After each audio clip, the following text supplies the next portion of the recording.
Time for the locker room. Alright, chill. Fun little ranked sesh. I'm thinking tomorrow. I'm thinking tomorrow. Appreciate that, Buzz. I'm thinking tomorrow we do the locker room. We do a locker room tomorrow. We do ranked and locker room tomorrow, and then we'll do nothing on Wednesday. I'm just thinking. I'm thinking when to do viewer 8s. I really want to get some viewer 8s done. If you put the link to Twitch in comments, I think it reaches. Wait, what do you mean? What do you mean? What do you mean? As in, like reply to it? I actually didn't know that. Twitch.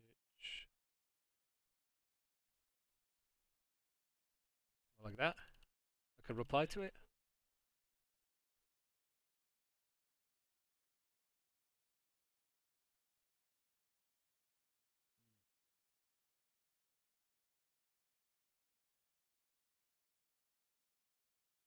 Yeah, something like that.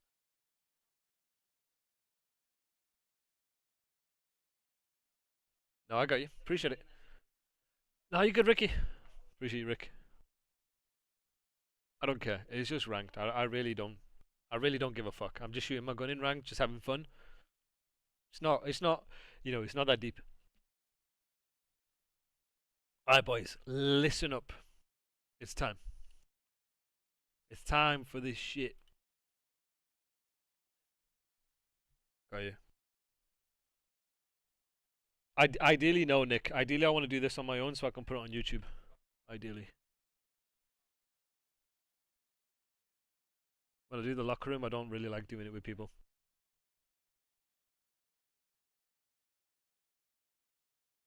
Alright, chat. We good to go? Everyone good to go? Get this going. Get rewind hard point for Nick. Obviously, though, you are on the bounce back in Boston, a ferocious opponent. This is mapped though for rewind. This is where the ARs can absolutely thrive. All right, let's lock in. Choose the P4s, you can lock you down. Okay. Nameless talking about how Gio's gonna be his guy. Well, shooters in the lobby awakening. The hot hand at the end of the last series. I actually like Minnesota's break, you know. Not bad. The hot hand at the end of the last series, and well, it's Minnesota. Let's start the map off right. Gio didn't have a fun. What do you notice? Yeah, pros and then yours. What do you notice that Minnesota have done after they get the wave? What do you notice here? Chat, what do you guys notice? After they've just got a clean wave. Phil Hill, okay. Listen, I've got the pen. I've got the pen. Good shot, Swag. The pen is back. So they play the wave. What do we always say when you get a clean wave? What do you want to do? Come on, chat. This is an easy one. Map control, yep. Push out, take space, take map control. To an extent, yes. But they let the game come to them. So, you get a clean wave. You know exactly where they spawn in. Play power spots in the hill. Play positions where you can trade. Play power spots where you can play your guarantee for the next hill.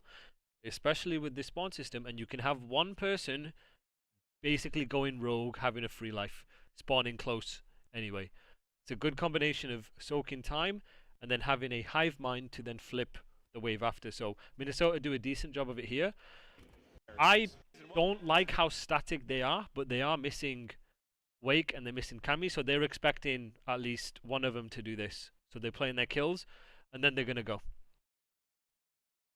So that's why he's holding the pinch like this.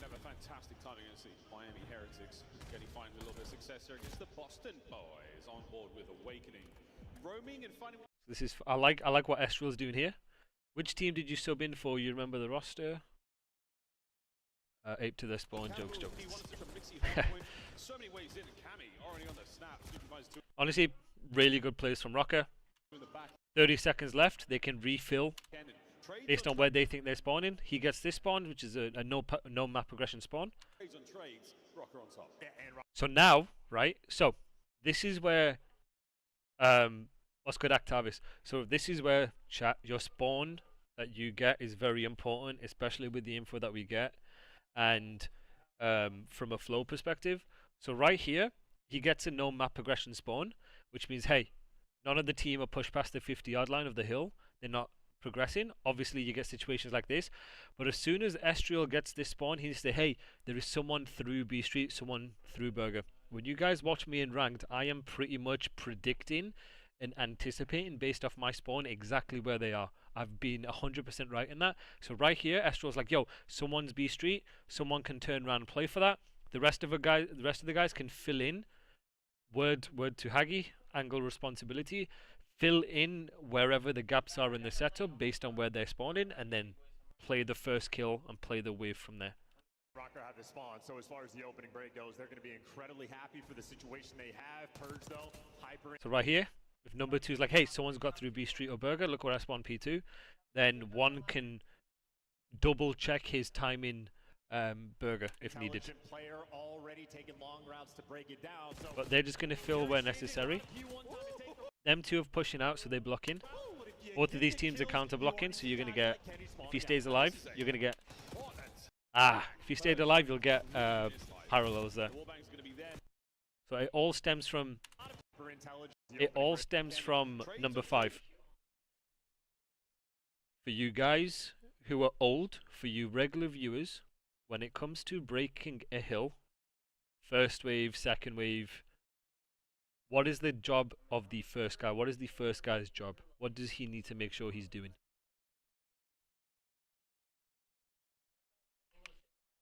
Take a route. Yes. So it's his responsibility to take the long route in order to set up the play for the next wave. He has his timing is favorable in order to take that route to then open up a timing, open up the ability for his teammates to fill where required to then trade out and be efficient.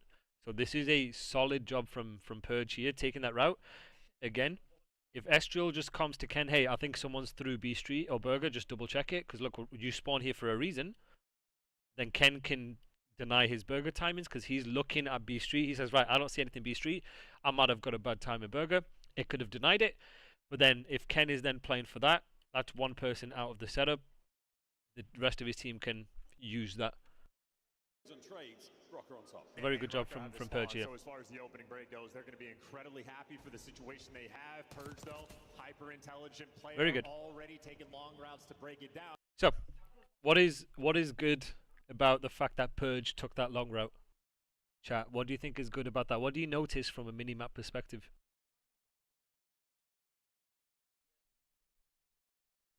What is that allowed?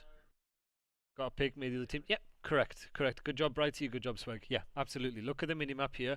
Look at Estriel looking. Look at Geo looking at him. Very good job from them too, because they're taking the same fight. But then that leaves 3 taking basically a 1 versus 3 gunfight because the timing is open for the break. They then look at the refill of Boston. Boston spawn here. First guy's taking a long route. The next 2 guys are taking the second quickest. Well, accompanying complementary route to that to then be able to then break, which is a very good job from them. This is fantastic from Purge, the fact that he stayed alive, and once you then get into blue, as long as you're not hard blocking both sides, you can force a flip.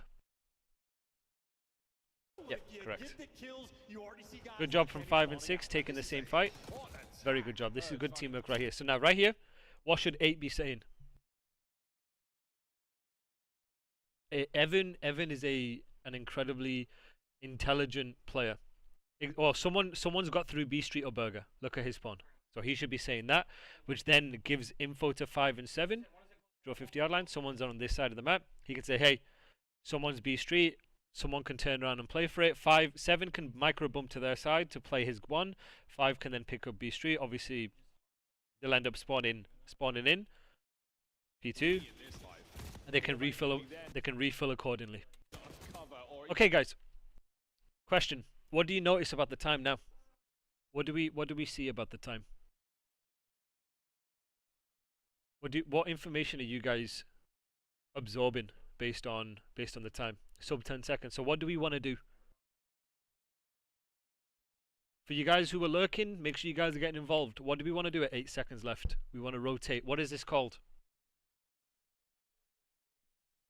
We want to. I don't like the word rotate. There's another word, playing ahead. Correct. Yes, we want to play ahead. Why is it important from a fundamental perspective we're playing ahead on P2? What is so significant about P2 compared to P3 or P1?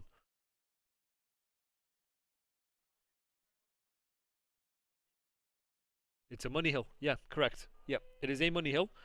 It gives you the opportunity. The reason why it is a money hill because you have multiple different layers, and you spawn absolutely close to the hill, and you have multiple different layers based on where the enemy's pushing to then reinforce and trade time. Very good. They need to rotate. 6 is going to be reading. They're going to be reading the pressure. 6 is going to be picking up the hardest lane or the hardest route or the furthest route in order to get specific information early. He has a timing to do so because he recognizes that 4 and 3 aren't pushed up on the map. So a timing is understanding how much space can you get without getting caught sprinting, or in order to get to a spot quickly to beat somebody. So these pro players are very good at getting kills and understanding where the pressure is coming from, where the info is, and getting to certain spots quickly. It's about pro players don't hesitate doing that. And so right here, 6 Cammy comes off spawn, understands, okay, someone could potentially be B Street. He's been killed.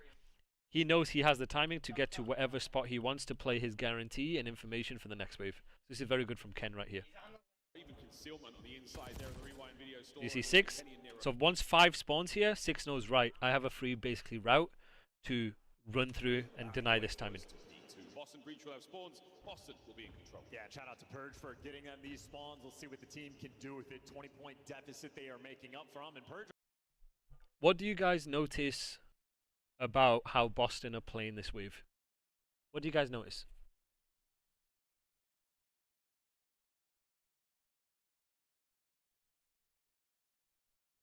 This is a double-edged sword, but what do you guys notice in this situation?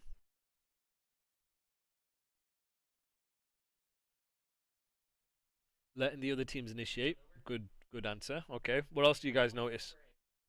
Chat, what do you notice? Covering everything, spread out. Okay. Yep, they're in a setup. They have everything. What could go wrong? One playing less tight than the others. Okay. Let the game come to them. Very good. That's the answer I'm looking for. Now, this is both a positive and it can also be a negative in this aspect. So right here, Cammy has taken his time in to push out to play his guarantee. So now they're in a 4 versus 3, right? Right here, I would like to see Snoop at least play a bit more aggressive when they read the pressure to help his teammate on the first wave. So when you're the team setting up, chat, you're trying to predict what the enemy is going to do during that first wave. A hardpoint hill consists of multiple waves. Dependent on the hill, dependent on the spawns, you can have 3 waves, 4 waves, 5 waves, and each wave or each team fight is going to be different based on the objective, based on the spawns. So this is a game of guessing. This is a game of reading the pressure. Reading the pressure means where are the enemies coming from and how many. So right here, what's good, Spurs? Right here, when you instantly default to a tight setup, you don't get specific information straight away. When you don't get specific information straight away, you give the enemies a chance to kill you. Make use of that instant no hesitation decision and block you and flip you straight away, because you're not given enough time to either what we call layer or make use of the information that is given. Right here, I would like to see at least 8 play with 6 until he gets info and he gets info otherwise. Very well, 2 could do this, or this, and 3 could do this. But once they start reading the pressure and the info, I want Snoopy to get more active in the play in order to help Cam get these kills. Because right now, The issue that could happen is them two could get Cam weak. He backs off. It then opens up a micro timing for them two to take fights here, and I saw him in a 1v2. It's happened to our team a million times. Appreciate it, Paint. Thank you for the sub. Appreciate it, brother. So, in order to be efficient, whenever you're reading the pressure, you want to play spots and you want to play close enough to a teammate that you're taking the fight at the same time. Appreciate it, brother. Thank you very much. When you look at teams like FaZe, you look at teams like LAT, very rarely is someone in a position on his own where he can't have help from a teammate, or if he is, his teammate is understanding that's where the pressure's coming from if they see multiple and then they're doing something together. Of course, you could have situations where 3 is on his own and 2 is doing this, but you'd rather take that risk because you're still going to spawn at the back if you make a kill anyway. So next time when you guys are playing with your stacks and you're playing with in your diamond ranks or your platinum ranks, when you guys are rotating and playing ahead for next, understand the timings you have, understand the space that you have, and do it together. If your teammate's got space, he has progression, do it with him. Right now, Mr. Doodle, he's hanging out in time. You see that? It's 1v2 fights, which then isolates Snoopy. Snoopy can get the kill, but he's just going to get traded. And it makes it harder. It makes it more complicated. It makes it more riskier. Yeah, he wins that gunfight against 3, but if 3 chills for a second and 2 then challenges, because they're predicting how Boston are going to set up, because everyone sets up the same bloody way, it could get mixy. You see that, guys? You see how mixy it can get? This is how we then... They're now staggered. Jones, fantastic word. They're now staggered, right? And it all stems from that initial setup and how we take the same fight together. The whole point of a setup is you have an understanding of who has what to get information. Once you get the information, it's about doing something together. Get your balls on the table, do something together. So Snoop should be helping Cam. If they die, it's fine. They pushed up far enough to then layer, spawn back, and do it again, do it again. But it gives you a higher percentage chance of winning that first wave. And now it's mixy. Now they've gone from a money hill to now it's scrappy, right? And it kind of defeats the point of a money hill. But they're gunning their way out of it, but it's not clean. But good job from Boston. But good job from Minnesota initially setting that play up.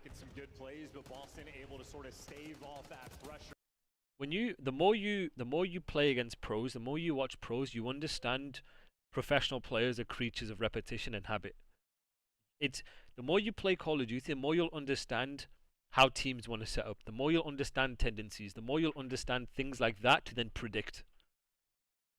And now there's no time to take the long routes. You're going to have to force yourself through the front, and that save off. Very nice hold as well. Minnesota Rocker making some good plays, but Boston able to so right here, chat. Save off that pressure. And now there's no time to take the long. What do you notice about what Six has done?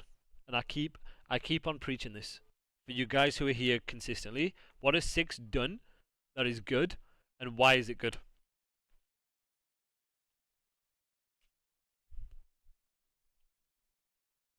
Repinch time, good, bad, but why? Why is that good for my viewers who are here consistently?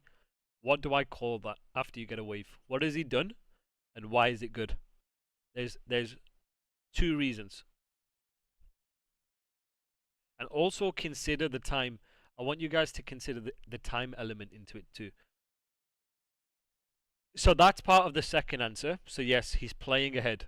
He's in a position where he can push forward and potentially spawn people back depending on the order of the kills. But even more so let's take the time away from it. Let's say it's 45 seconds. So my regular viewers in here, Spez, what is so good about what Six has done?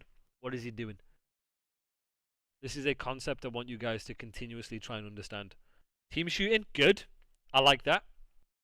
But no, that is not the primary reason. Taking progression, yes. But even more fundamental than that, guys. What do I keep on preaching after you get a clean wave? Playing ahead, that's a good answer, good. But when you get a clean wave, what can one player do? What does he have? Clean wave, yeah. What does he have? Yeah, what does that one player have? What do I call it? A free life. Yes.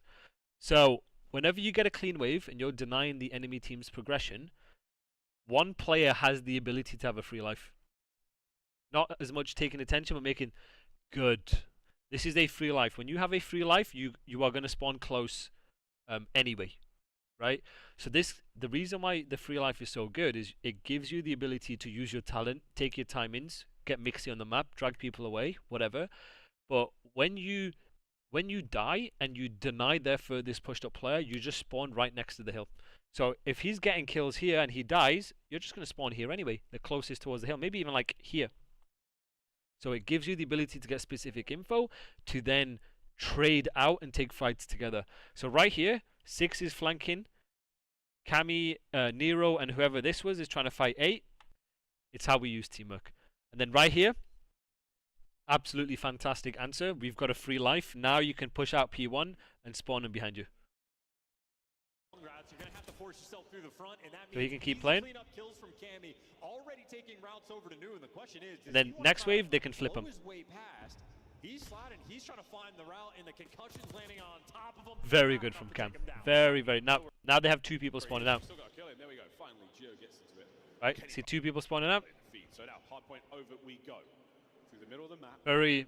Couple of members. You have situations. What Cammy has just done is you're taking risk. Right here. This is him taking a risk. Already taking routes over to New, and the question is, does he... There's 2 options when you have scrap time.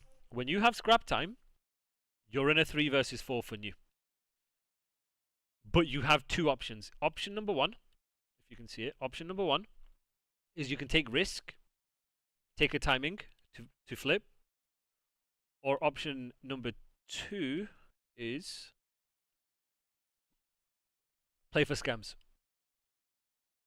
So, based on the hill, based on what you're playing ahead to, it's either one of 2 things, right? Let's say Skyline P1 to P2, right? Right, chat? P2 is basically a money hill if played correctly, okay? On P1, you wanna, if you're on the bad side on P1 and you have, let's say, less than 25 seconds, you wanna be able to take timings and take risks in order to force parallel spawns, in order to force people to spawn out. As you've seen here, he runs through, he gets kills, they spawn him here. Okay, you might die and end up spawning here, but what that does is that denies enemy teams from having free setups on you. This risk and timing is so important going into money hills. Going into money hills. The reason why it's so important going into money hills is you do not want to give teams full setups. So, on rewind P1 to P2, even if you don't have numbers and you have like P1 time, but you're on the bad side, if you take risk and you take timings to hard block and you spawn them out and parallels, that is a lot better than giving them the entire P2, giving them an entire setup. So what Cammy's doing here is he's taking a risk, he's taking a timing to get through to force them to spawn behind. He could also, by all means, stay P3, play for scams, hold progression, and his teammates bang out P1. What I would prefer, this is my preference, is going into a P3. P3 is not a money hill. Is I would rather he get space, take a timing, he gets space, he stays alive, recognize his teammates have scrap, his teammates bang out P1, and they're almost playing for P1 to trade to spawn him behind. And then they can just turn around. And getting that first kill on rotation is important because then you spawn him behind you. In my opinion, I think Cammy does too much here. I think he stays, drag everybody the fuck back, and then they bully P1 in this case. He still gets the kill, fantastic. And it opens up a timing for these two. 8 and 7 just need to hive mind something. Yeah, he might be know where he is. You still got to kill him. There we go. Finally, Gio gets into it. Or Kenny rather in the feed. So now hard point over we go. Through the middle. I'd like to see Snoop play for one, but it is what it is. Because this is a sticky situation because they'll recognize, hey, Snoop, we're missing Snoop the entire time. They could turn around and watch for him. Good plays from Snoop here. And then he's going to call, yo, somebody's behind us because he spawned out, obviously. Very good. So now what you want to do is you want to continuously flow through P1. Flow through P1. Make sure you're holding for P1. Get them spawning here if you want. Maybe even back here. Kill box. You get them cut. Easy. Deny these routes for at least the first wave. Boston capitalized it again. Boston just making the smarter plays right now. Yeah, that's a gap in the armor of Minnesota. And again, Cammy can play aggressive because he has a free life. Now from Cammy's just going to spawn up anyway. We're going to see a counter flank here from Nero. He's on the right-hand side of the mini-map. See that? Cammy's just going to spawn up, and he's back into the fight anyway, because that's his free life. But good play from Nero, taking that route. So let's look at Nero's route. So, when you guys are playing ranked, this is an element of playing ahead. Think of Call of Duty as like a chessboard, right? When you guys understand, okay, they have full P3 control, which means they're gonna have a full setup in some capacity, in some way. You need to chalk that time, not just head bash, thinking you're gonna gun your way out of the problem. You need to be the first guy to take routes, to then set the rest of your team up to take complementary routes, to then break the time. Again, you're thinking one step ahead. This is like chess, essentially. When you recognize the information you have and what's going on in the map and you're reading the game, you can make decisions off that to then set your team up for the following move. Which is what Nero does here. See that? Because he's not going to pick up the furthest timing immediately, which the first guy has. This is what I say when the first guy usually has the best timing to take the longest route, because the enemy team is worried about the QRP based on where they're spawning. Quickest route possible. They're denying that first, then they'll pick up long routes. Just making the smarter plays right now. Yeah, that's right here, no map progression spawn, so he's like, alright, we're fine. We're not missing anyone. He has a free life, and all he's reading is, yeah, yo, the first two guys are P1. That's all he's reading, and they'll refill like that, not knowing he's already taken the route. In 30 seconds left. Now, look how they wait for each other. This guy's going to activate. They're just going to be annoying. They're just going to play kills. Which then forces these guys to all watch one way, like this. Opens up a timing for him to pinch. Now, when you get that first kill, it is so important that Nero is fast. Why is it important that Nero is fast after the first kill? Why is that important? Chat.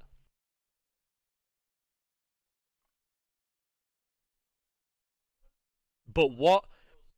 Okay, that's good. But think one step ahead, guys. Think one step ahead. Put yourself in the shoes of the enemy. Now, I want you thinking like a pro player, right? That's it, Ricky. They will know he's there when they spawn out. The second they spawn out, think of it like a pro player. They are calling out, yo, somebody's got through. Don't forget, chat, pro players are very good at tracking names for the most part. They are going to say, hey, someone has got through, and 6 is going to turn around instantly. If 6 turns around instantly to kill him, that guy off spawn is going to then refill, and they'll then adapt. They'll then play a line, right? So it's very important that Nero activates. We call it activate. The reason why we call it activate is they're setting up the play. They set up the play, and when they say activate is when they go, when they do the play. So right here, Nero is setting up the play.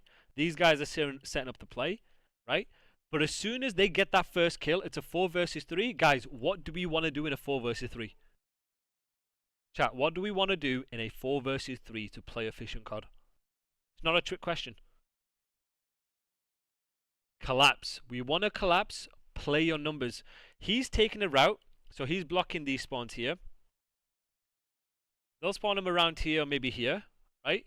Ape together. Use your numbers and activate and set up the play. This is hive mind. This is team pacing. Pacing is about when you're in the play, when you're in the break, when you're in the trades, how quick are you to do it together? Some teams' pacings are off because they'll have players who activate first without the team being ready. So this is what we call the difference in pacing. You'll have situations where, for example, 2 and 1 are here. It's a 4 versus 3, but then he's running first. This is them not trusting the flow, right? Then you have teams who have poor pacing, where if he's running in first, them two aren't doing anything and he's just waiting, right? Pacing is about whatever action you are doing, whatever trades you are getting, whatever team shots you are trying to set up for, you're doing it at the same pace, whether it's fast, whether it's slow. You need to be in unison, in line, whenever you are activating a play, whenever you are setting up and doing the play. So right here, bad pacing would have been if Estriel banged out time, but these two just sat here. right? Because then they're not trusting the flow, meaning they aren't trusting the trades that are happening on the map. He's dead, but he's not refilling or helping him to trade, right? So that's what we call poor pacing. And if Nero's not in a position to then do anything off that, that's what we call poor pacing, and that's some of the issues pro teams will have based on pacing. Oh no. Oh no, chat. Chat. Chat, I promise you, chat. I've got ad blocker, How chat. to use AutoQuote Explorer. I have First, ad start a blocker. quote. There you go. All my viewers are gone. All my guys are gone. Not the Indeed ad. I need it. I've been using Indeed recently, guys. I've been using Indeed recently. I've been checked. I'm checked. I've used Indeed recently. You know what I'm saying?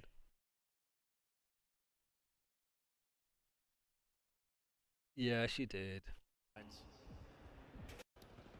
Even if we're not getting are just overwhelming in these moments. Kenny right now, What the hell? last man standing for his team. I have no idea what's going on. Here in house. Lag. Rotation over towards All the bagging rules, Brighty. P4, and once All of again, them. Boston YouTube student? Hey, Swaggy, bit of an issue. I'm not a fucking student. I'm about 46, mate.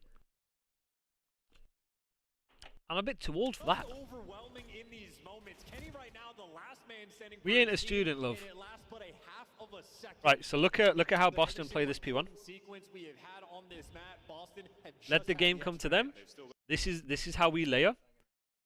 He's going to spawn here. They have specific information, and 5 is going to play an off angle. 5 is going to play his guarantee to take fights. This is very good. This is good from Purge. Now he can activate based on that. Good hold here from Boston. Purge goes down. Gio and Nero now on the attack. You've got two players through the back door, but Kenny lines up. Look how annoying, guys. Guys, look how annoying P4 is. On P4, if you do not time your breaks together, it is so hard to flip, because look how sticky these spawns are. Look how sticky they are, right? The way I like to break P4, I like to keep it consistent every single time. AR here, playing info. AR here, staying alive, playing info. Double SMG. Wherever the pressure is the weakest, you bang out that side. If you make kills, this guy's blocking, they ain't spawning at the back, they're spawning out based on where you guys are, right? But look how annoying this is with the way Boston played it. When you are on a setup and you are calling gaps in your setup, if you're playing a position to play your guarantee, look at Purge right here, right? He's not flying. He's not trying to look for Charles. He's not, playing for TikTok. No. He understands that he needs to play his kill. He understands it's a 3 versus 4, right? He understands where they need to go. He's making it easy for the rest of his teammates, and he's trying to play that first kill. He's trying to play that first kill to make it so that they layer, so that then they spawn. They spawn up to then react off the information. Evan, if he wanted to, could just bang like this. This is a good situation to play, let the game come to you and take your one. Not like the other situation on P2. The distinction between this situation versus the other situation on why I wanted Snoopy to Chal rather than play passive is they don't have numbers. It's not a clean wave, right? So use that info. It's not a clean wave. They're in a 3 versus 4. He has to play that guarantee to make it 3v3. Then they can explode off of that. So that's why he knows, right, they're in a 4v3. They need to run to time. He gets fortunate that obviously 3 hasn't cleared him properly, but at least he gets that kill to then layer. Should 7 have gone left instead of right, they knew their person 18 was closer than the people P3. Sequence we have had, and it lasts but a half of us in these moments. Kenny right now, the last man standing for Are you talking about in this situation? his team, and it lasts but a half of a Is this second. Reflex? Is this the situation you talk about here? Oh, you talk about here, right? Boston had just had the extra edge. They've still got the edge. They've still got the lead now. So back over to Beepers, and it is a real good hold here from Boston. Purge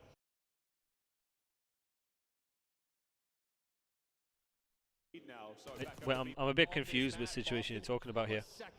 Seemingly every single important sequence we have had on this map. So you're saying awakening when he spawns up? I think what Seven's doing is fine, personally. Yeah, that's what I thought here. He just loses his gunny. This is a situation where you lose your gunfight. You know, at the end of the day, if you lose your gunfight, you don't have to overthink it or like reinvent the wheel, you know? Maybe the only thing that I could even say is 6 help here until Evan has that hard info. Or even Evan does... I mean, it's just nitpicking, bro. I don't think 7 played it bad, though, to be honest. Goes down, Gio and Nero now on the attack. You've got 2 players through the back door, but Cammy lines them up, can't get the kills. On board with Snoopy, brought down the attack. I mean, the only thing you could even say is maybe Cammy needs to be a harder kill. Right here. So, like, right here, just... Nah, I mean, it's just nitpicking. He's just doing what he thinks is best in the situation. And I mean, look how hard this hill is. Look how sticky this hill is, guys. That's why money hills are so important. It gives you the ability to layer. It is so scrappy, but they've got a big, basically a full 60, and it feels like they were losing every single gunfight. There's no tweaking in the locker room. Yeah, pros are playing with no muzzle. Yeah, they're playing with recoil springs. Boston happy to play the heads-up game, and well, they're gonna have even here, these are the routes and plays that are not shown in the scoreboard. Again, what are we seeing here? What do you guys see good here? And I want you to tell me what you see good and why is it good. Let's add an additional explanation to it. Right, he took a long route, but why is him taking the long route is good? What do you see? What is he reading? So 5 is setting up the play, right? Good. That is point number 1. But why is 5 setting up the play good in this situation? Put yourself in Evan's shoes. Right? Put yourself in Evan's shoes. What is he doing? What is he predicting? What info is he getting? What is he anticipating? What's his game sense telling him? Rocker playing for cut, very good. Yeah. Taking timings and pushing up, very good. Yeah. Basically, yes. What Evan is doing is he knows they have scrap. He's trying to take a long route to help flip, if it's still P4 time. But he's predicting, okay, they have new, they have P1. He's looking at his minimap. He's predicting, right, they have P1, they have new.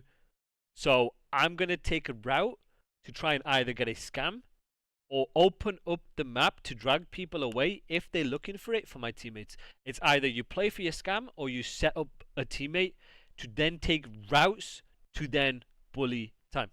Taking the long route, Snoopy there to join him. That's why long routes are so important, and stats do not show that. Look at 4. 4 has to watch the pinch. Now, what do you guys... I want you to start thinking about high-level COD, right? When you are in Evan's shoes, what info are you getting? And from that info, what are you predicting? Let's think about it. Put yourself in Purge's shoes. You can use the minimap to even help you a little. But like, try not to use the minimap to help you, but let's try and think what Evan is thinking right now. Process of elimination, good. What is process of elimination, and what info is he processing or eliminating? How tight they are playing around the hill, and what are the weak points? Good. Very good, you two. Very good, yes. So, when I want you guys to play, I want you guys to start predicting, start anticipating where people are going to be based on what you see and what your teammates see. So it helps. We have the mini-map as hindsight, but he sees there's no one here. 7's in a fight with 2. Let's say from a hindsight perspective, there's nothing here. When you know there is nothing on this side of the map, it gives you, it makes your predictions a lot easier. When you predict where people are going to be, when you anticipate what enemy setups are going to be, it helps the way you challenge, it helps your gunfights. A lot of people ask me why their gun skill isn't good, why their aims aren't good. Because a lot of your gun skill, a lot of what you're aiming, a lot of what you're moving, a lot of what you're doing is tied to how you predict where someone is going to be. If I know exactly where you are, your aim is going to be more ready for that than if it's just a surprise and I'm snapping, right? Evan is using process of elimination to predict, all right, they're going to be around this area. This area gives you a whole lot more of an advantage than worrying about the entire map, okay? This is what I want you guys to do when you're playing in your ranked, when you're playing in your pubs. Predict where people are going to be, and he's going to be ready for that. He's going to be centered for that. He's going to be cameraing for that. He's going to be pre-aimed for that. Whatever he thinks in the moment, he is going to be ready for that. That is where you got to use process of elimination, make the game easy for you. Again being taken. Boston happy to play the heads-up game, and well, they're going to have a pinch on the new time. He dies, it doesn't matter. It was still a heads-up play. Sometimes you win them, sometimes you lose them. 3 in a row now for Snoop, but this battle for Gens is about to burst wide open. Snoopy on the dance, managing to get at least one. Now eyes towards the dumpster. Here comes the next wave of Rocket players. Okay, another question for you guys. When we are trading, when we are in flow, when I say trust the flow, first of all, what do I mean by trust the flow? And second question is, what has Snoopy done good here that I always preach? While we're trading, while we're in the trade battles. This one's an easy one.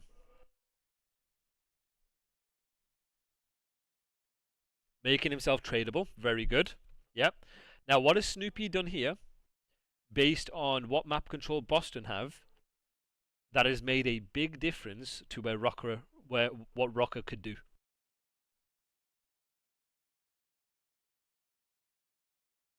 This is an easy one. I'm going to play it again, right? And I want you to look at it from Rocker's perspective. Keep an eye on Snoopy, but then look at it from Rocker's perspective. About to burst wide open. Snoopy on the dance, managing to get at least one. Now eyes towards the dumpster. Here comes the next wave of Rocket players. Kenny now through side door. Nero puts So there are two things. There are two things. There are two main things that I need you guys to make a habit of in order to make the game efficient. Good. Okay. Number one is he's not overextending, which is very nuanced, right? There are situations where you just want to bank. If you have numbers, just bank. There's no need to OE, right? So I don't mind that. But what is even more important from Rocker's perspective that Snoopy has done? Tell me. So ignore number 6 in the situation. I want us to ignore number 6 because the same shit would happen. What do you notice about number 4?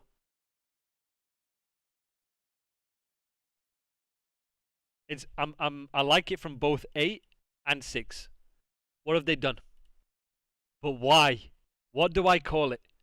What do I want us to do when we are trading the hill and it's not clean? What do we call it? What's the term? Chat, what is the term that I like to use? So, when we are in a flow, like this, and we tell this guy to move forward and get space, what is that called? Him to refill. What do we call that? But what is it called though? There's a name. No, there's a name. It starts with B. Micro bumps, yes. So this is what we call bumping. Bumping is about bumping the first guy, slap him on his bum. You're slapping his ass. He's running forward. You're saying, hey, go, get the fuck out the hill. Right? The reason why we don't want to fully bump is while we're trading, is we want to use micro bumping because micro bumping on their side of the hill will give them the deepest spawn possible. Right? Snoopy could even challenge here if he wanted to. I like the fact that he made him OE because he recognized his teammates aren't trading. One of his teammates have bumped out Zig, the other one's outer. So, heads up play from Snoop. But let's say his teammates here, they could take the fights together. But when you are trading, and for you guys in ranked, so, no. 7 would, if you bump out middle, you'll spawn him like here. You'll spawn them here. It's on 6 and it's on 8. But it would happen with 8 as if 6 is not there. The same thing would happen, right? If you micro bump mid, you'll spawn them like here. If you micro bump here, obviously you'll spawn them here. Same thing on this side. So that's why with mid, you have to be careful of bumping out mid first, because literally you'll spawn them here and they'll just bully through. Like here, and they'll just bully through. So that's why going mid and out to RV is really, really good. But for me, my ideal preference, this is like perfect end case, end goal type shit, right? But for me, when shit's getting mixy and you don't have the liberty and the freedom to bump out either side, and you're just trading time, just throw your life away to play their side of the hill to give them the deepest spawn possible. Then it makes that next wave easier. That's how you then set up your teammates. So right here, good job Snoop letting him OE because he doesn't have teammates with him. But if his teammates are with him, they can child together and they're still going to spawn deep anyway. Hey, what's good, Hayden? Appreciate it, brother. And this is what we call making them overextend. Almost like what is important and what is powerful about making them overextend? What do you guys think?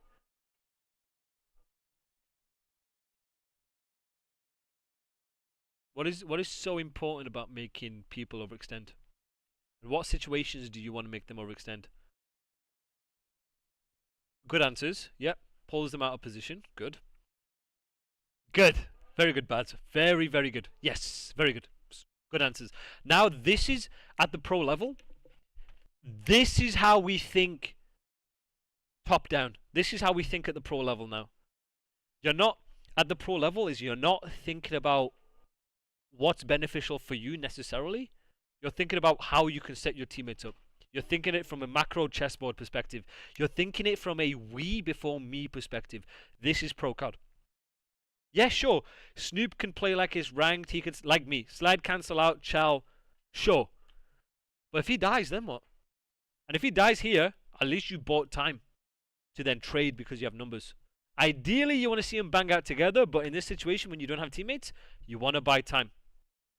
It is very, very important, chat. Right? It is very... Fuck yourself, Alejandro.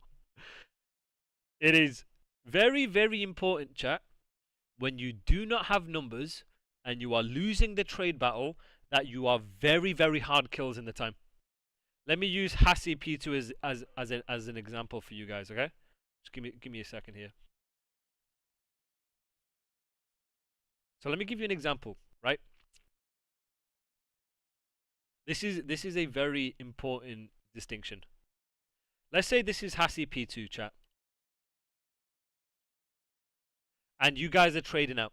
We're spawning front. You guys are trading out. You spawned here because they've got no progression. You guys are going front, right? You're trading out. Boom, boom, boom, right? But let's say, fuck you, JC. Fuck you. I dropped 55 kills fucking before you left. So go fuck yourself. But pay attention, right? So let's say you're trading this wave. You guys have hit front. You've done a 3-1. And you're trading through, right? You're trading. The enemies spawn at the back here. And you got fed 55 kills? Fuck you, Hayden. I don't like the tone. But then your teammates are spawning here, right? It's going to take you a lot longer to do this than for them to do this. So in this situation, it's very important you guys play an off angle. Your positioning, your micro positioning is very important in here, right? This is how we make them overextend to try and clear everything, right? Y'all, hey, listen, you guys shout my failures, but whisper my success. Hey, I dropped 55 on the skyline. I got fucking hard costed.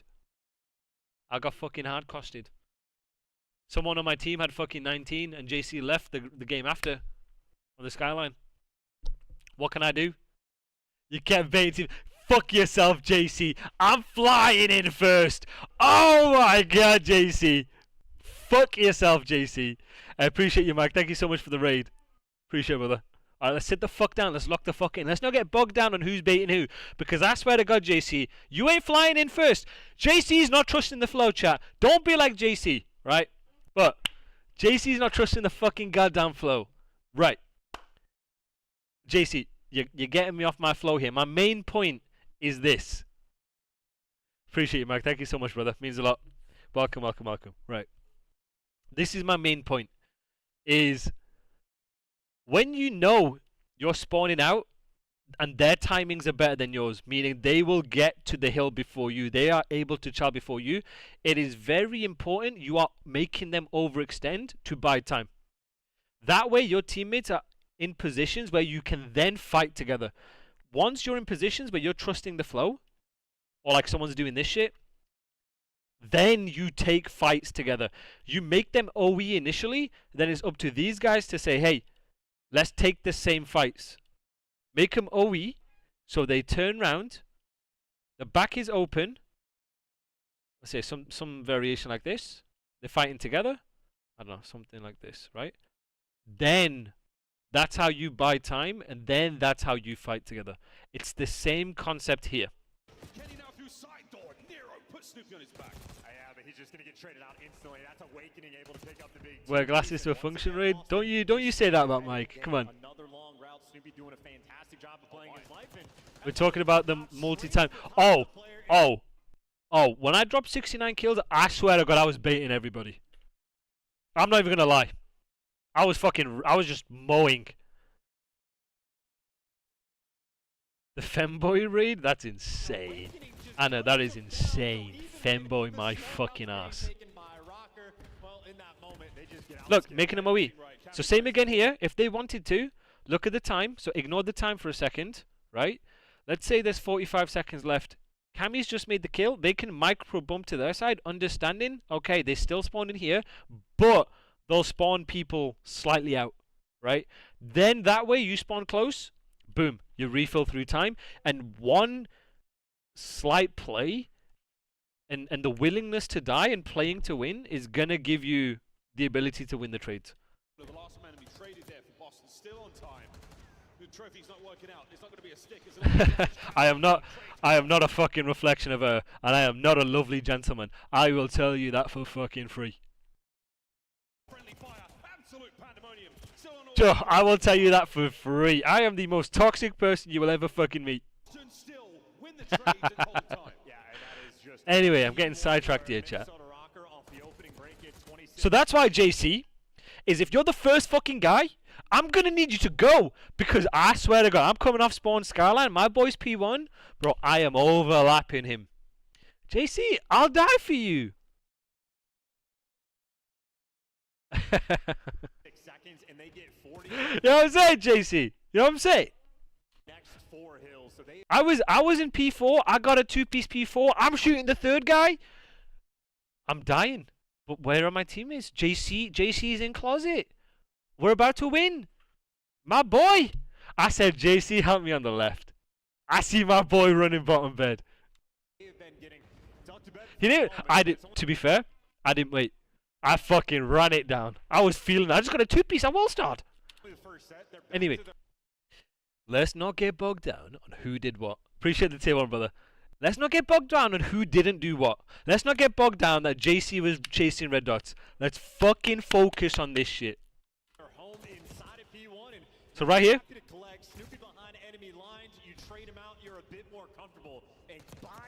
No, JC. No, I got shot in the back by a teammate.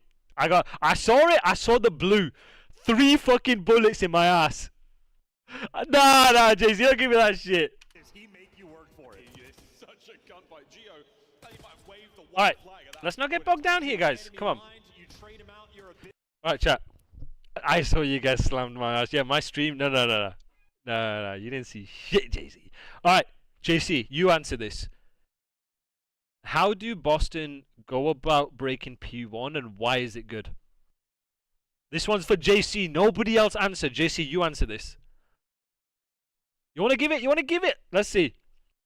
What are Boston doing? Setting up the break. What are they going to do for their game plan? Why is it good? And why don't they just do the opposite?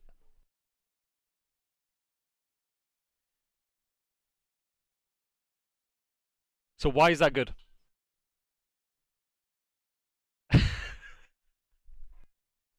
Does anyone want to help him?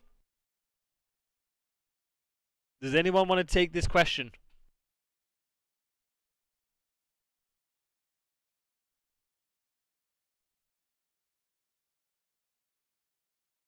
I don't believe him. I don't believe JC's got it. So ignore Snoopy. Snoopy's gonna die in this situation, so let's fucking ignore him, right? This is a clean break. So ignore Snoop. Fuck Snoop. But why? What are they gonna do, and why is it good? And this is a general concept that you need to apply for a lot of these hills. Taking the route first, yep, good. Team Chalata, good. But let's think about this fundamentally. Let's think about this from a fundamental perspective and how we can translate that over to other hills. Why is what they do good? So break it down for me. Break it down. Break down the micro for me. Go. Sit my bro.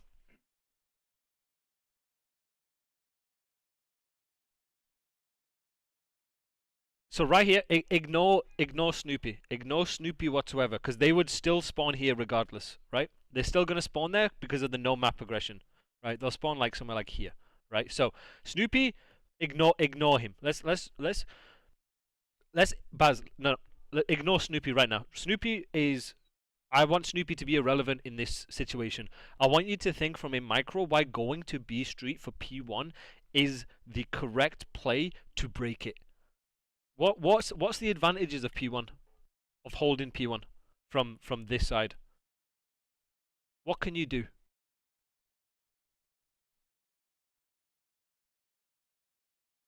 So there's two things, right?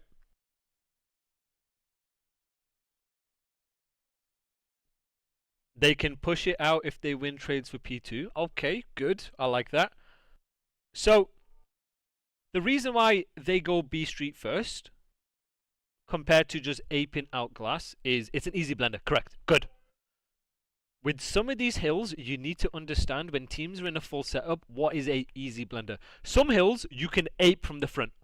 You can ape and bully out time. But there are certain hills, and it's very nuanced, where if you ape a specific side, you are just going to die. Look at P3 for Rewind. If you continuously ape Burger, and you give teams P1 control and street control, you are getting blended. The reason why you are getting blended is because their power positions are so much more powerful than any positions that you have. So when you take B street control, not only are you dragging their setups, you have multiple lanes of attack, right? Because on a good break, you want to be able to take complementary routes that break the enemy setup, that make it harder for their setup, right? So right here, that's what this does. You can attack from here, from here, from here, right? And then if you wanted, the last guy can re-pinch glass. But then you're also playing ahead. You're thinking and playing ahead. You can then, any kills you get, once you get blue control, you can give them parallels. Right? You can give them parallels to break. So you do two things in one action. It's giving you an easier opportunity to break because you have the power. You have to drag them away from their power spots, and you can take 2v1s, 2v1s, 2v1s. But then also you can play to flip them straight after that. Getting the initial kills are going to be hard because they're going to have B street control. But once you get the initial kills, then it becomes a lot easier to do so. Rather than just stacking through glass, they have all the power spots, they can just refill, and you're going to spawn out anyway. And it does nothing for you. So you can ape more towards B Street, opens it up. See what I'm saying with Evan? This is the last thing you want to hit, not the first thing, the last thing. If Evan was here with 6 and 7, he's dead, and Snoop is on a madness. Snoop is doing Mexican things. He is Mexico. He is representing Mexico right now. Look at him, bro. Look at him, bro. Ice ain't getting him, but they did. Moving on. You see what I'm saying? You see what I'm saying? Now 5, now because they blocked, they caused parallels. And now he's counter blocking, so you're going to spawn here, but at least it gave you an opportunity to spawn here. He's going to call out, yo, we're looking for 1p2, whatever, because that's telling you, right, they've pushed past, and they go from there. Ole, ole, ole, ole. And now Purge is in a position to, like, do something, and he gets a 2-piece, right? So this is how we play ahead, and this is how you make situations go into your favor. It stems from making the right play initially, when you do it, how you do it, to then set up a chain effect. On this game, you can get punished for making one wrong decision. You can get blended. If you are in good positions, you need to blend the teams. Wow, Rocker still with time, and Geo down, so now both flanks wide open. That time is gonna fall. Yeah, and Kenny couldn't even get a bullet off in that engagement, and now he's spawning out across the map. Oh no, is he gonna get turned on? He needs to live. He has to be here to block these spawns. Oh no. He is getting overwhelmed. The teamwork on point in Purge. Good teamwork, good kills right there. Very, very good from Boston. Good aping, good hive mind. I love hive minded. 6 is calling out, yo, they're gonna be parallel towards me. Very good. Now, 7 has a free life. 7 has a free life. Good. He dies. I don't care. He dies. We know specifically where this guy is. He's just going to spawn up and they're just going to go do it again. When they know where the first guy is specifically, they then know their timings, their internal timings. Once they know their internal timings, they will get to good spots to play guarantees for that next wave and use teamwork again and again and again and again. That's pro COD. That's it. Pro COD in a goddamn nutshell. For Boston Breach, whether it's the rotations, whether it's the breaks, man, they're doing it all. Playing an off angle. They are hardcore. 14 and 17 for Purge, it'll be that special. Oh well, he's going to spawn up anyway. Be the CFO you've always dreamed of with your company's travel spend under control. Wow. Solid effort here on the counter-attack. Kenny and the boys. But it doesn't matter. This is such a money hill because of the fact that it's easy to layer on a P2.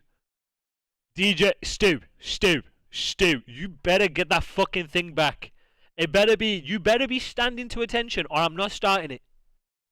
That better not be killed or you are killing my vibe. CFO, fuck yourself, Brighty. Fuck yourself. I've got to be good at giving the fries. Listen, my goal is to be CFO of McDonald's, but it starts with putting the fries in the bag. Stu. Unless Stu says he's got it back, I'm not going to start. I'm going to go get water and he better have said it.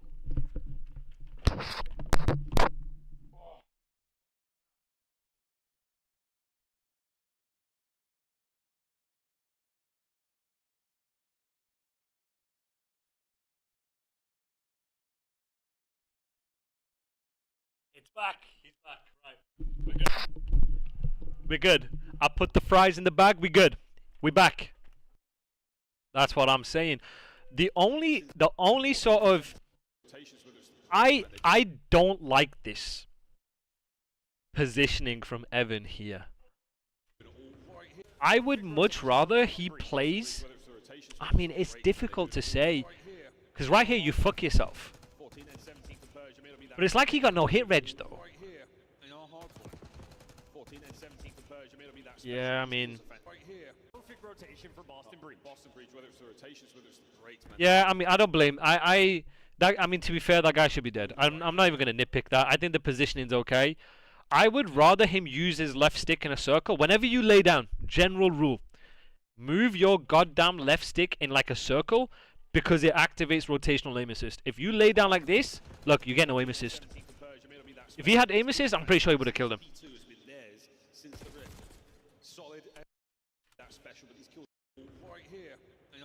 for Boston Breach.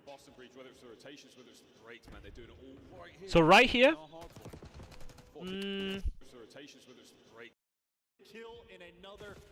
what I would say is I believe that because they know the furthest pushed up guy is here, they've just made 3 kills. I think they should play more confidence for space.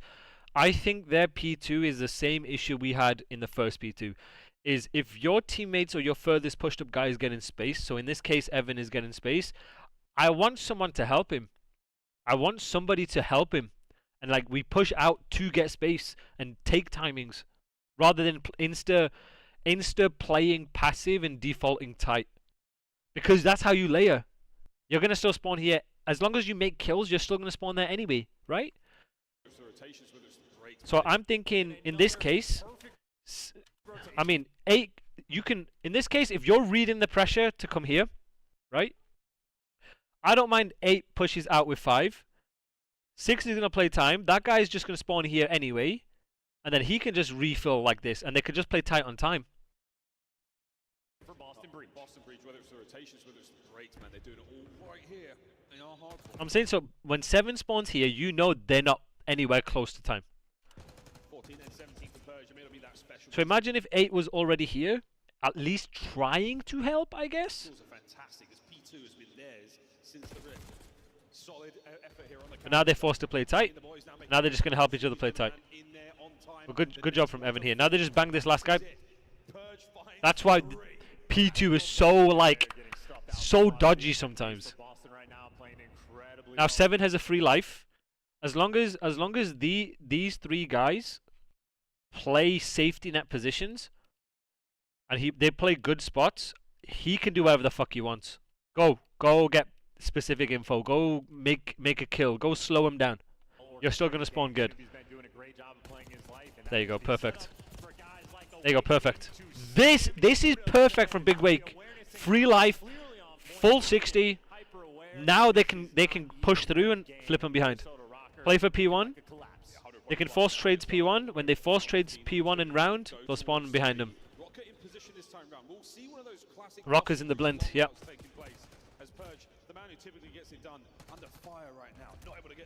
Now they're going to spawn out. 2 of them are spawning out. There you go. Now they have P1. Now they refill P1 like this. Whoop. Purge is refilling P1. He's just getting kills. Perfect plays from Purge, honestly, bro. Evan's playing so good. Now Evan could just kill her. Evan, go kill her. Rest of his play time.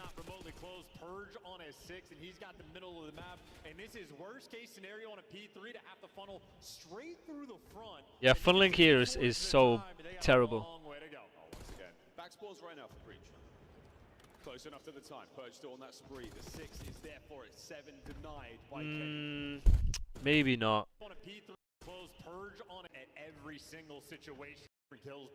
Maybe I would say here 8 can just like bang through time here. Once we get that kill, just bully through time. Because then once you get to time, you spawn him like that bit deeper. I think time is prior here. It's like time here, boom. He's dead, right? Get across. Because then you'll spawn him that. So when you have white time, they'll get the closest, safest spawn possible. If you are on that hill or towards hill, instead of spawning here, you'll spawn him that bit deeper, which makes a difference.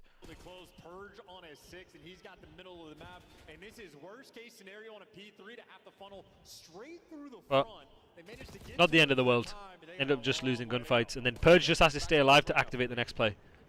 Close enough to the time. Purge still on that spree. The 6 is there for it. Good try. Denied by Kenny. 30 seconds to go. Now they spawn that. Now you just wait for him to activate. They're gonna spawn behind him here. They should call it out. He has to call it out. And that's 20 seconds. You surely do not want to lose. Nice. Oh. Nice. You see that? That slight bit difference spawning here versus here makes it different to like what routes they can push. This is good here. Now Snoopy's got the long route. This is good. Snooper's just going to spawn good. It's fine. Oh, this is dangerous. This is dangerous. This is dangerous. Ah! This could go really bad.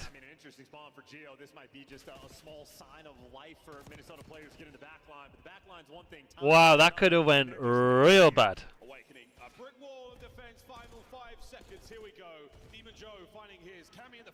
Them boys are like, yo, let them have the back. We're just going to blender them. Good plays from them. Alright, now we've gone to a decent rewind. To now this absolute shit show going on here. Alright, chat. Let's figure this one out, okay? We're looking at the red team here. This is what we're convinced about. Oh! Wait, chat. This is giving me dope. What have you just seen? What have you guys just seen here? What do I like? What do I fucking like? What is good about this first kill here? Come on, chat. Give it to me. Give it to me. Look at the break-off, right? Study the break-off. What have they done really well on the break-off? Look at the red team here. What are these boys doing what I really fucking like? What did you see there? What do you see there? Hold on. Hold on. Chat. Think about it. Team chow. No, Baz. In this case, it was a team shot. Baz, you know about me. Ignore ranked for a moment. Fuck you, JC. I love team shooting. Give me any excuse to take the same fight as my teammate. I'm going to do it. This is the shit I live for. Are you telling me you guys get fucking shit on? Because this is good. Wait, 6, you are tweaking. 6 is tweaking here.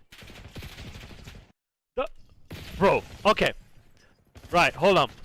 Hold on. Why is 6... What is bad about what 6 has done here? What is bad about that? Someone explain to me what is garbage about that. Nope. Nope. Even before then. Didn't take space. Why are we going backwards here? This is our flow, right? This is our flow. My guy is here. Bro, alright, bet. Make him OE, play your credit, do whatever the fuck you want, right? My boy's just done this. Yo, I'm going backwards, guys. The fuck is this? If you're missing someone, you're using process of elimination, you're trying to guess where they are, and you're predicting, right, last guy is taking a P2 route. Bro, one of these guys need to pick it up because the timing is more favorable. There's no point you going all the way back to then take that chow. Right? So right here, bro, it's 8 should do it. 8 can do it. Either 8 or 48 could do it. 8 because he's keeping the game controlled. 48 could do it. My fucking goats just decided to run all the way back. Right, where is 6 spawned and what should he be saying? Chat, where is 6 spawned and what should he be saying?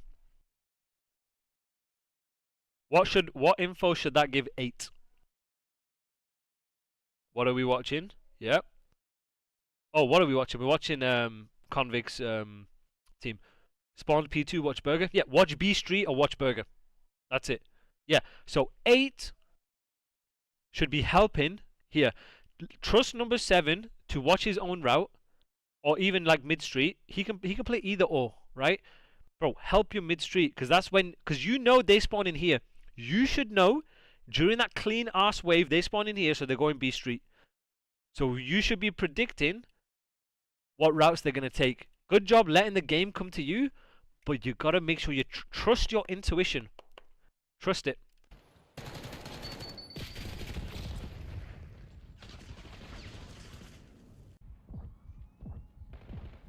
Good kills.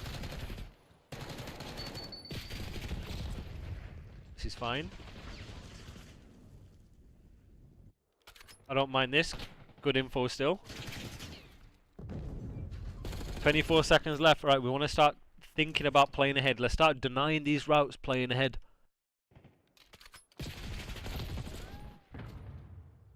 What should 6 be saying here?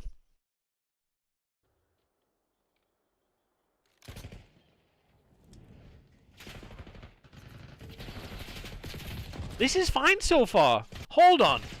Yep. This is decent so far.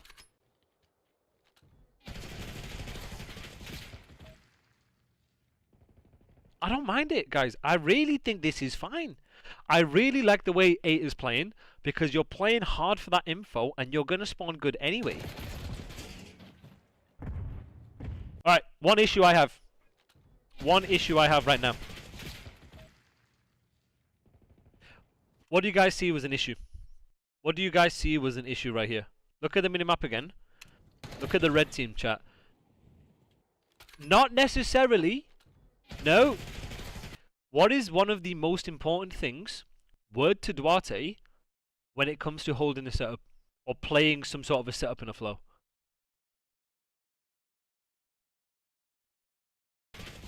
What is it? Okay, angle responsibility. Now, who's not being very responsible with their angles right now? What do you notice on the minimap? They get very lucky. They get very lucky from him. Who should be watching where?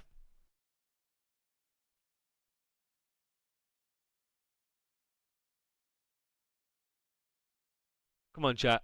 Oh, okay. It should be number 7. If you guys can't see it properly, this guy has just given up blue without specific info from 6. Until 6 is hard committing, you keep holding whatever the fuck you are holding. Trust what you're watching? Yes. No. I don't think 6... I mean... Yes, I agree. I think 6 should be watching this shit. 7 watches over him like this. And then they can help take fights together. Right? I agree with you. It's either or. It's either this guy watches blue or 7 watches blue. The reason why I think 7 should watch blue is because he was already in there.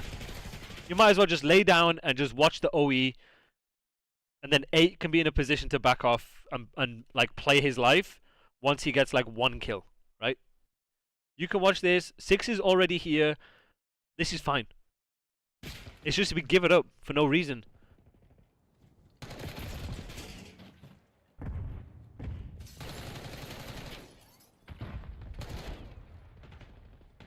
You're telling me it gets worse? And you're telling me it gets worse. When we fight together.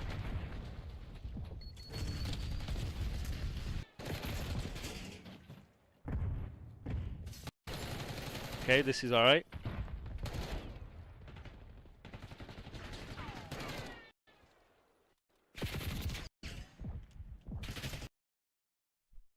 I mean, this is fine. I mean, you just get naded. You're still spawning good. You're still going to take fights. Ideally, when you're refilling time, the first thing you want to do is like this. Play for this. And then refill this. Ideally.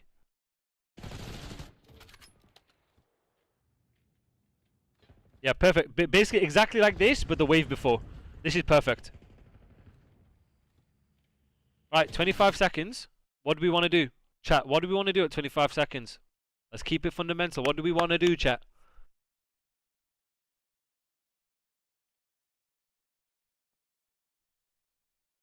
Focus next. Play ahead.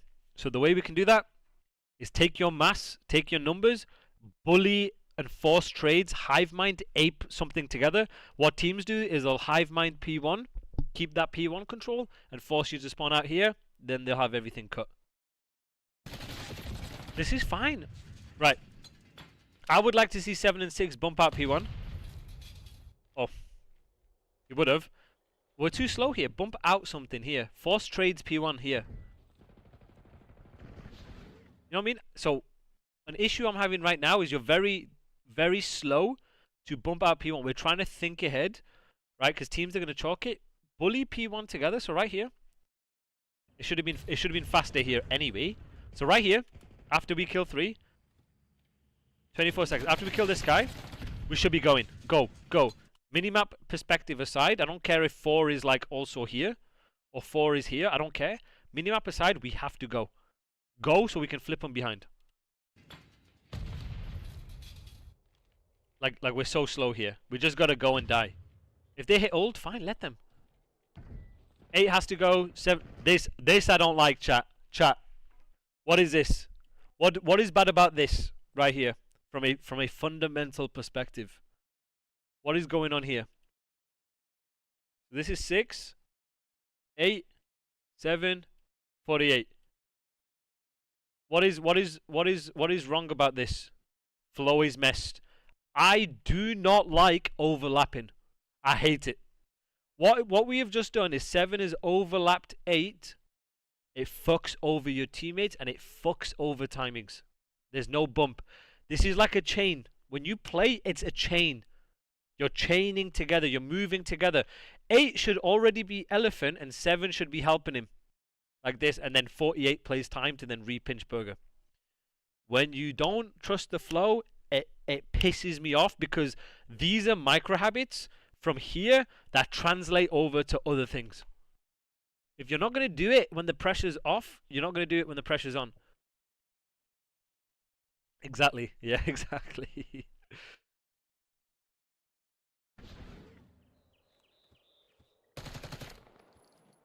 Right, so right here, in order to break P3, if you guys have been in my chat, what do we want to control first? What do we want to play for? P1, yes. When you know you can't play for spawns because you haven't taken risk to flip them, play for the side that you are given, chat. Play for the side you are given. Flow and fill P1. Control these hybrid spots and refill burger last. Make the kills. Spawn them here. Then we cut. Then we cut this shit. Then we can flip on our terms. Very important. This, we're doing too much. We're not doing anything here. We're not doing shit here. Because they're just going to spawn up and cut you anyway because you have to go to the hill. Look at this. It's like so mixy. It's insane. Look how hard this is going to look. It's just so hard. Look, and they still spawn there anyway. And now he's got a free pinch. Like shit like this happens. Shit like this happens. Sure, when you're making the kills, good. Whatever. It works in your favor. But when you're making the kills, everything works in your favor. When you are playing Simp and Abizi, them motherfuckers are gonna trade. You're playing Paco and Envoy, they're gonna trade. Right? Things like this happen when you're not on the same page. Now you're back to square one. And they're still spawning there. Play the wave. Play the wave. Yeah, this is what I like. Here. This is good. Play the wave. Play the kills. Then flip on your own terms. Oh my god, we're team killing now? This was good. This was textbook. Very good. This is what I liked. Oh. Oh! Sweet Mary! Let's watch that one again, chat. Sweet Jesus! Oh, crikey. What's going on here?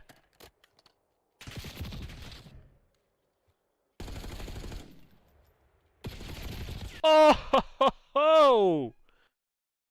Wow. Johnny Boy's not had a good game so far.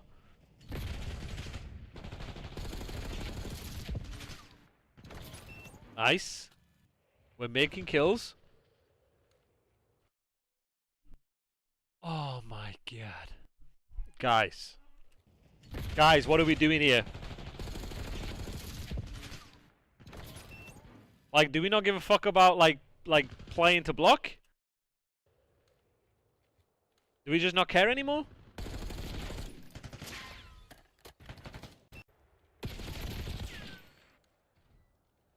So right here, with 4 seconds left, there is no need for my boy to be pushing like this. He's already out. And you've made the first kill. You made the first kill. Actually, no, you made the second kill, actually. Damn, we didn't feel like blocking, guys. You gotta make sure you are. Safety net in here. Hold on. Bro, we're spawning out, and we're not helping the boy at the back? Are we trolling? Nick, are you... Wait. Payne, are you trolling? We're not helping him at the back?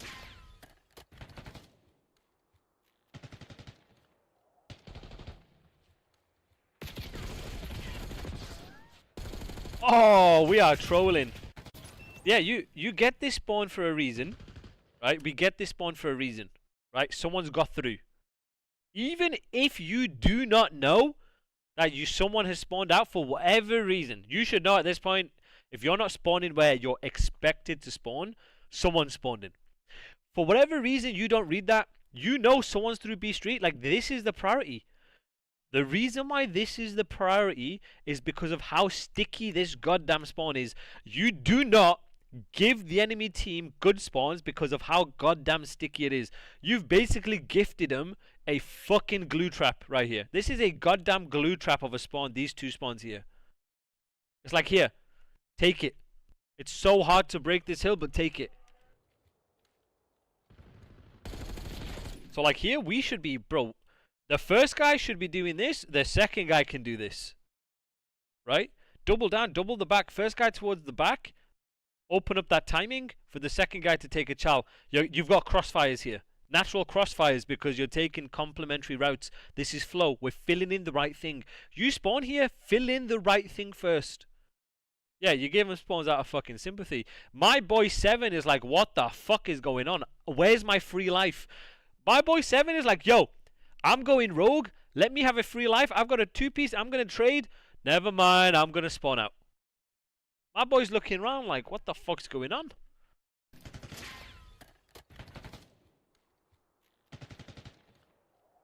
That is unacceptable. But for a pro team, that is fucking unacceptable. I would be tweaking. I would be like, are we fucking idiots? Does 7 have a free life because they pushed up too far in the first place or no? What do you mean? Does 7 not have a free life?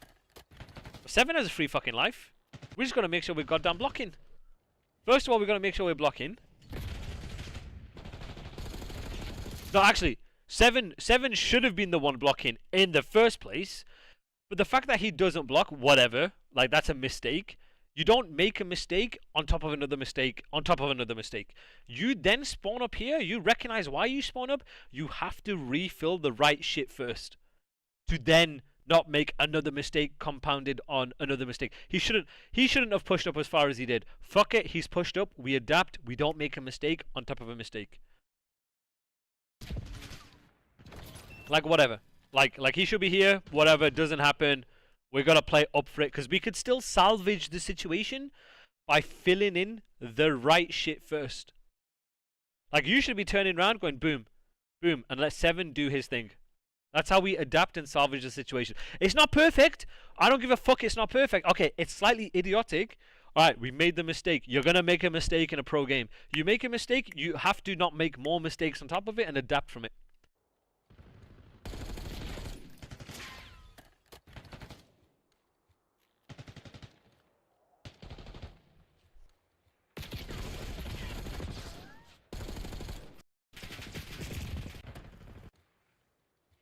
Now, this is where you stick to your game plans. I want one person here, one person slide in here for info, and then 2 people here. Based on where you get people weak or get kills, you bully either side.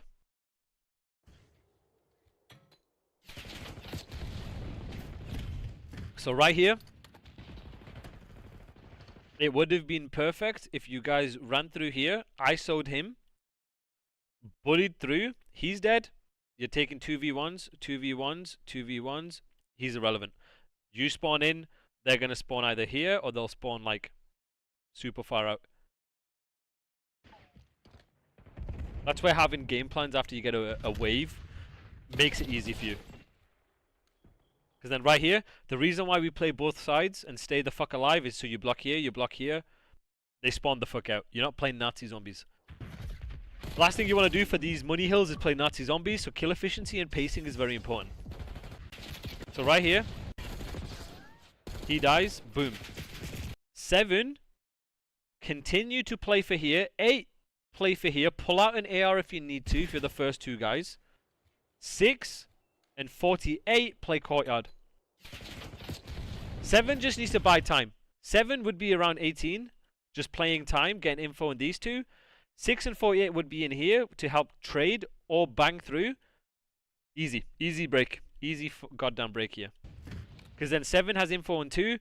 They will kill him. They will then be in a 4 versus 3.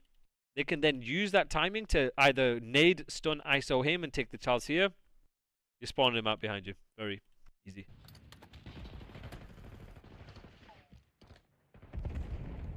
Because right here, you don't want this to happen. The reason why you take control of this first is because if teams play here, back the guy down here, they just run through, cut you. They cut you instantly. You don't want teams to cut you instantly.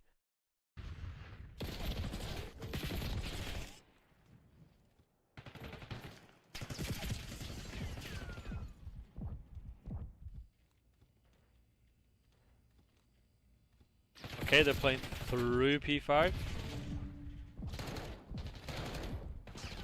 You need to make sure you have 3 SMGs out for here. Have 3 subs. Taking round. I don't mind this necessarily. I just think they just splitting up is like one of the worst things you can do in my opinion. Like if you're pushing out, you commit together. You've got a kill. It's a 3 versus 3. I think you just commit. No, don't take 1v1s. Commit to trading. I just think you get very lucky here, personally. Yeah, I don't like that. I think you commit. Hive mind. Stay together. First guy can take a long route. Everyone else can then refill where required. So right here, if you want to take a long route, 35 seconds, you can. You can re-pinch this, or like do this. Everyone else can like play through time, bully through. We just got to make sure we're doing it together and setting up. That's the pacing element of this.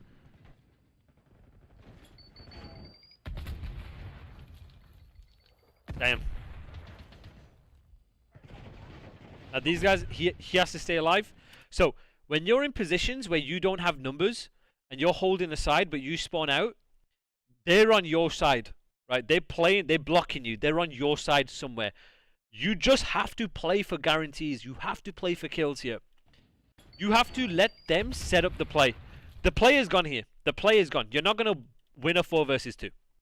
The only way you win a 4 versus 2 is you play for scammers. You play for guarantees. So right here, I don't care if you give up 5 seconds to play your kills. Let them, like iron something. They then spawn out. Once they die and spawn in, then they activate the play. Like you don't know this at the moment. You're thinking, hey, they're spawning in. The second they spawn out, you just play your life. Play your lives. Play your ones. They have to come clear you. You're being annoying. This is how you then set up the next play. This is how you do your 25%. This is how you then break the wave after. So right here, you don't do anything. You just sit. You're spawning out for a reason. Same again. Stay the fuck alive, number 6.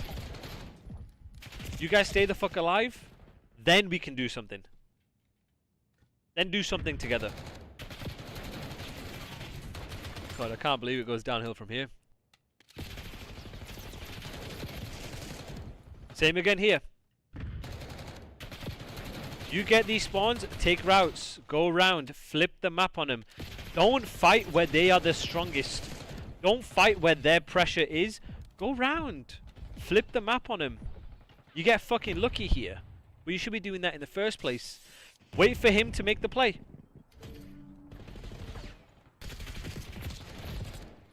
Good, but they're just going to spawn in. No, you spawn in. Okay. Yep, spawn parallel. Alright, good. Why do they not spawn in here? Let's have a look here.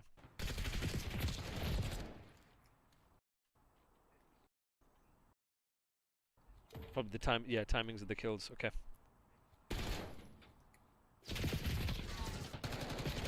And it goes downhill from here?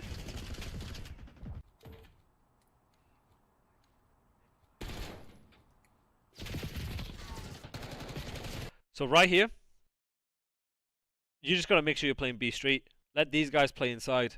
There's no need for you to refill what we already have.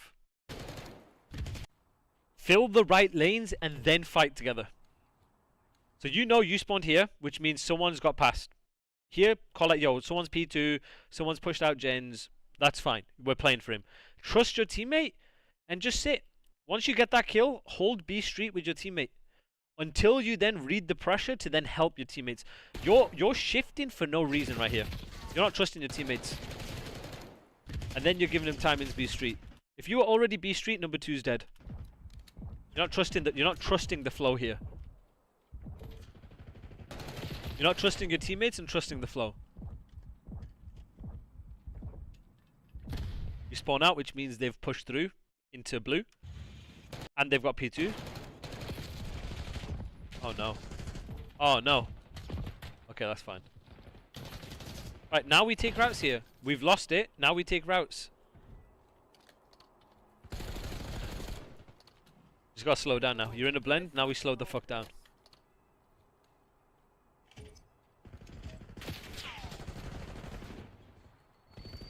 Take your time. Right, now we got kills. Now we can bank. Now we bank. Right, now we go their side. You see that? Micro bumping, guys. Make sure you micro bump their side. Are we not aping? Oh, no, no. Are we not fucking aping this guy? 3 down. We know that we don't have the timing to block. They're going to still spawn in the back. We micro bump their side, which spawns one of them out. No. Oh, hell no. Are we not like hive minding? Are we just saying fuck it, bro? They can have the spawns? Bro, take the fights together. You don't have time. You're just fishing a barrel here. Like, we need to take the fights together. Like, if 7 and 6 fight 2, like, we're predicting 2's in here. We don't know where exactly. If 7 and 2 get that specific hard info, they're in yellow, they trade out, then you're gonna spawn in and you turn around.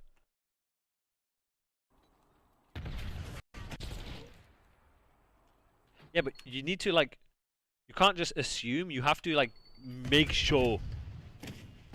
Especially when they're stunning. You've stunned one here.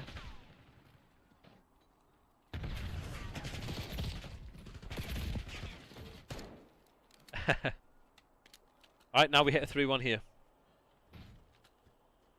Just slow it down. We set up the same play together. We hit a 3-1. This is still good time. I don't care if we end up flipping for P3. Yeah, see, that's the issue. We're all taking different fucking lanes. When we take different lanes, we're not like helping each other. So 6 needs to fucking do nothing. First of all, 6 do nothing. You just play to bait. The rest of you, if you're taking routes, we have to take fights together. 6 can't activate first or it's pointless. Like having patience to wait 2 or 3 seconds while your teammates are banging makes your pinch useful in the first place. Now we spawn here because of him. Now you're in a fucking weird situation where you, like, if you hit ult, you're gonna flip, but you can't give him 20 seconds or you're fucking chalked. We need to play P1 control. This is poor flow. Very, very poor flow. We're not picking up the right lanes off spawn. Make sure we're playing for P1 here. Only one guy in hill. You only want one guy in hill. The rest of you play around P1, securing these lanes. Because this guy square has info of how many are challenging him. The flow is very important here. Damn. Your flow of spawn's not the right. You're not filling in the right things off spawn based on the situation you are in. At least we're playing P1 control. Nice.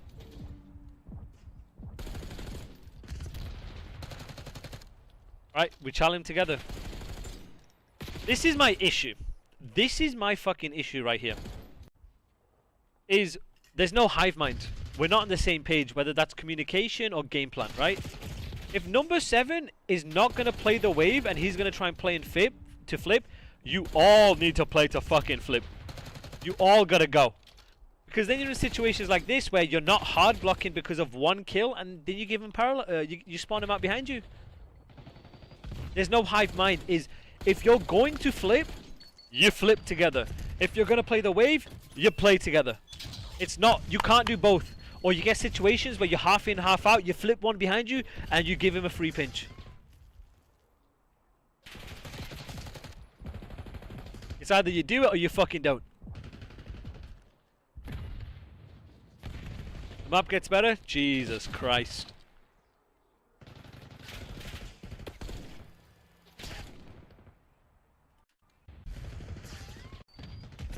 So right here we get P1. I don't think you take an early route. The way you flip, I'm telling you, one of the easiest ways to flip P3 to P4 is if you play for P1 control while you're playing Burger, and you get to courtyard and you play that wave and you play your kills. Run forward. If multiple people run forward, you're gonna spawn them behind you. All it takes is 2 people, as long as this is unblocked, as long as we're not blocking, hard blocking this, like here, as long as all of us are pushed up, we make the same kills, and we run forward, that's how we flip. Keep it stupid simple. You don't need to take routes here, elaborate routes to flip. You already have the progression. Use the kills, use the map control you have, make the kills together, fill in the right things. Then it's so easy to flip. This is extra. You don't need to do this shit. Stay P1. Open up the micro timing for him and him to bang. That's the only way you're going to do it. This is not using teamwork here. Random, anyway, you can upload the map. I can upload it to YouTube if you want. If that's what people prefer, I can upload it to YouTube, to be honest.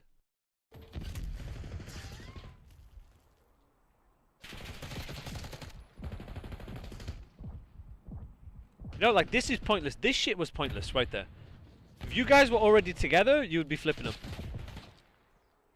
Like right here, if 7 was already here and 4 can just refill time, use the progression you have. This guy has progression, meaning you can run up the map for free. Run, you make kills, run forward. When, general rule of thumb, guys, when you have map progression, when you have any semblance of map control, do not take routes. Get to your fucking teammate and be efficient on the trades to then flip. Yeah, I'm down. I want to start uploading to YouTube anyway, so I think it'd be good to like at least try and upload this shit to YouTube, even if only a few people watch. I mean, I don't really care.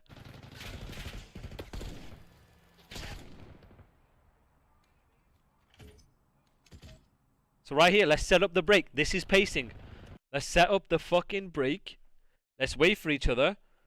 Him is being annoying. Him is being annoying. 6 and 2 there. He's dead. Understand there's 2 people here. Boom. Break. Easy. Dead.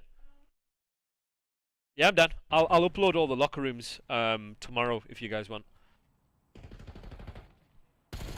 Like when you guys are breaking, you have to. I understand people want to take timings, and people think that they have timings to take, but you gotta do shit together. You gotta make sure you're in positions where you're getting the information, you're calling an audible, but you're doing it together. There's no fucking togetherness here. I mean, it's been turned on, but so right here, if 8 was there sooner, 3 spawn in there, 1 spawn in there, and you break.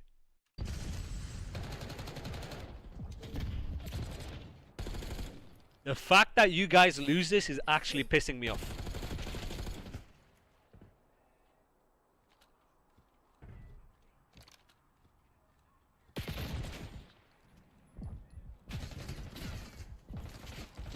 This is fine. This is good. All right, let's start making moves now. Nice, good fucking snakes. All right, let's get out. Let's get out. Nah. Nah. Chat. What has he done that has actually pissed me off? What has he just done that has pissed me off?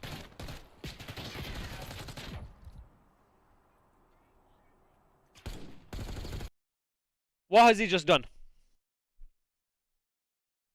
You went back. You overlapped. Now, I'm going to say it again. Trust the flow. You are one shot, okay? You are one shot here. You make a good fucking gunfight here. Great fucking gunfight. Let's say hypothetically, for whatever reason, 1 is also here.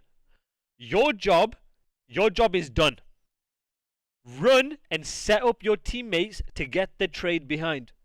When 7 overlaps you, you fuck over his timing. Because let's say hypothetically, your boy, the enemy is here, he kills your teammate, and he's in a position now where he knows exactly where you are. Because he's tracking names. I would rather you go out, you die, you get bullets into him, and he trades. Trust the fucking flow. Chat, I need you guys trusting the flow. This is one of the biggest differences between pro players and everyone else.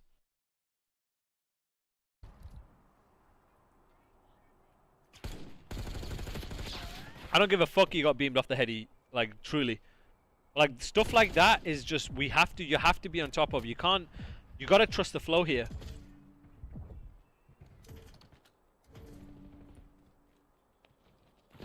Nice. Right here.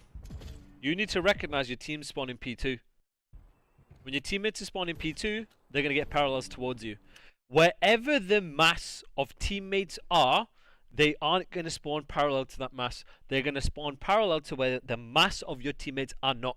General rule of thumb. That's why in these situations they don't spawn here, they spawn here. If you had multiple people here, then they'll spawn here. If you have a teammate here. If you are on your own on the pinch, that's where you get the parallel. Not when you have multiple teammates.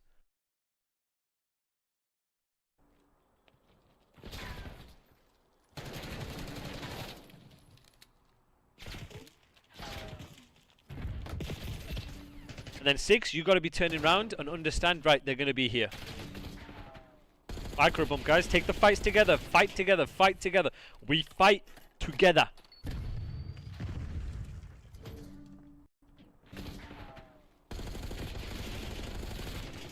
These are what we call no map control spawns here too, by the way. And now 3 is in a position to block, which will spawn them slightly deeper bamboo. Nice. Good job. Played their side. Good. This is what I want to see.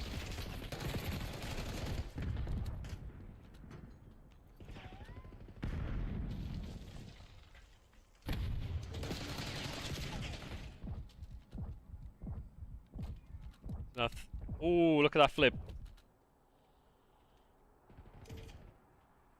When you spawn there, you know they have mid control. And the fact that you lose this is pissing me off.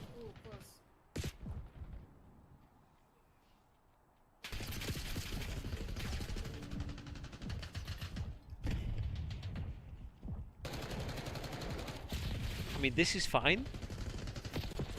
This is fine. You know they're going to spawn burger here because you're not hard blocking. Oh, 6 is kill Horin. 6 is kill Horin. I need 6 to get time. I need 6 to play this guy. Here. You have to play this guy first. Yeah, 6 has lost you the game here. I don't care, you got that kill. It does fucking nothing. Bro, 6 is just kill Horin. 6 is just kill Horin.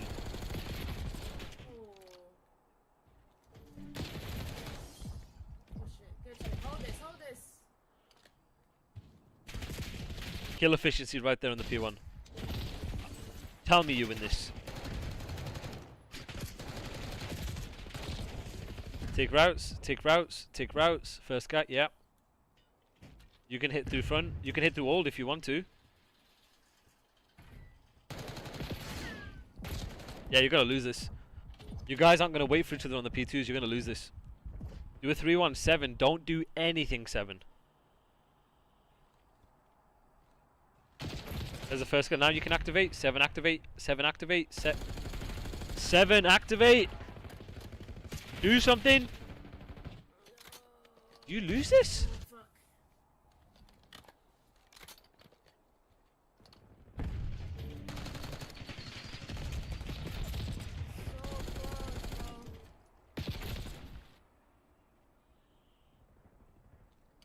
Holy shit, can you get this?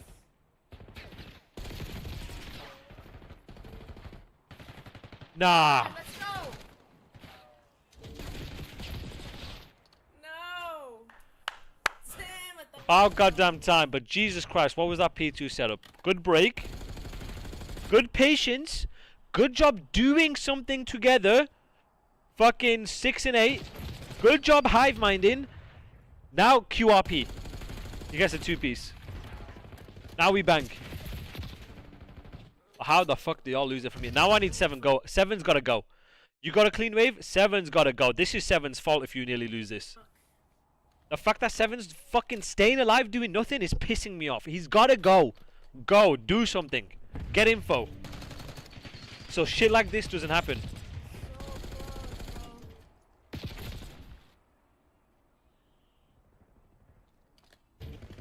I would rather right here.